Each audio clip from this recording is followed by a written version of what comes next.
Preguntas que son objetables y que no constan de manera textual en el COGEP. Si analizamos con calma el artículo 176, se va a ver que nos dice que son objetables las preguntas. En particular, cuando usa esta frase, lo que nos está diciendo es tenga especial cuidado con estas, mas no nos está diciendo solo estas son las preguntas objetables. Ahora, ¿por qué es importante este tema? Si solo analizamos el COEP y lo comparamos con el COGEP, podemos ver que hay algunas preguntas que no constan en este código.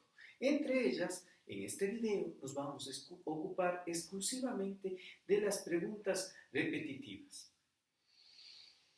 ¿Qué es una pregunta repetitiva? Aquella que ya fue realizada en mi turno y que adicionalmente no fue contestada, que ya fue realizada. ¿Qué quiere decir eso? Que en su contenido, en el fondo, es igual a una anterior. No quiere decir, por favor, que sean las mismas palabras. Por ejemplo, si yo pregunto, ¿ese carro era azul? Y luego vuelvo a preguntar, ¿era azul ese carro? El hecho de haber cambiado el orden de las palabras no quiere decir que sea otra pregunta. Si hay una objeción, el juez debería dar paso. Segundo, en mi turno, ¿por qué pongo mucho énfasis en este tema? Porque si no la hice yo, y peor aún, si es que el testigo ya habló sobre ese tema, no quiere decir que la pregunta sea ilegítima. Imaginémonos, del 100% de temas que yo puedo contrainterrogar, normalmente, ¿qué porcentaje se destinan a temas que ya fueron tocados en el interrogatorio? Ahora, si es que el juez decide que eso es repetitivo, lo que está haciendo es simplemente que el contraexamen deje de ser un test de calidad sobre la información que ya produjo. Deje de cumplir su papel de herramienta del principio de contradicción y obviamente, muy vinculado a él, del derecho a la defensa. Evidentemente no tiene sentido. Pregunta repetitiva es que yo la haya hecho. Punto número 3, que la haya contestado el testigo. Si es que yo le hice la pregunta y el testigo no contestó o la evadió, pues tengo derecho a volver sobre esa pregunta. Eso es una pregunta repetitiva. Adicionalmente, quiero tocar otra distorsión que lamentablemente se está dando en nuestra legislación. Concretamente, han escuchado en nuestros tribunales la siguiente objeción. Objeción, señor juez, sobre ese tema el testigo no ha hablado y en ocasiones dan paso. A ver, pensemos. Si por un lado, si es que ya habló, es repetitiva. Y si por otro lado, si no habló, también es objetable. Más o menos sobre qué quiere que yo pueda contrainterrogar. Evidentemente, decisiones como estas afectan al derecho a la contradicción y básicamente eliminan la figura del contraexamen.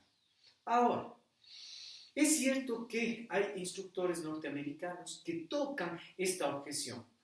Sin embargo, cuando se habla con ellos, se ve que no es un tema estricto, que entiende por el hecho de no haber declarado sobre este tema en un sentido muy amplio. Por ejemplo, si vemos en el mismo video del Poder de la Justicia que fue introducido en este curso, se ve que le preguntan tranquilamente a la señora Black sobre una carta del Dr. Page y sobre eso no se había mencionado. ¿Cuál es la lógica de la gran mayoría de estados de Estados Unidos, por ejemplo?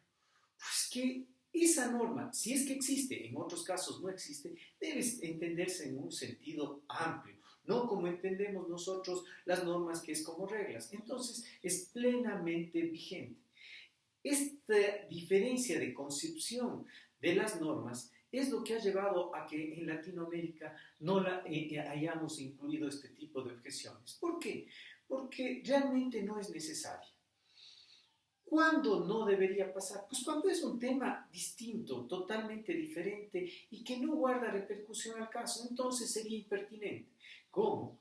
para nosotros esa lógica y detectar eso ha sido mucho más sencillo, es que básicamente nos hemos quedado con esa norma. Ahora, lo que sí tenemos que tener claro es que evidentemente no tiene sentido que si es un tema relevante para el caso, por no haber declarado yo no pueda contrainterrogar. Imagínense lo grave que sería. Ante cualquier debilidad, supongamos que el testigo ha bebido, me basta con decirle, cuidado, diga nada sobre las cervezas y con eso mi contraparte ya no puede contrainterrogar sobre el tema. ¿Tiene sentido eso? Pues bien, básicamente este era el punto que queríamos discutir el día de hoy. No nos olvidemos que siempre el punto esencial es el debido proceso y en este caso hay que buscar maneras para llevarlo a la práctica. Muchas gracias.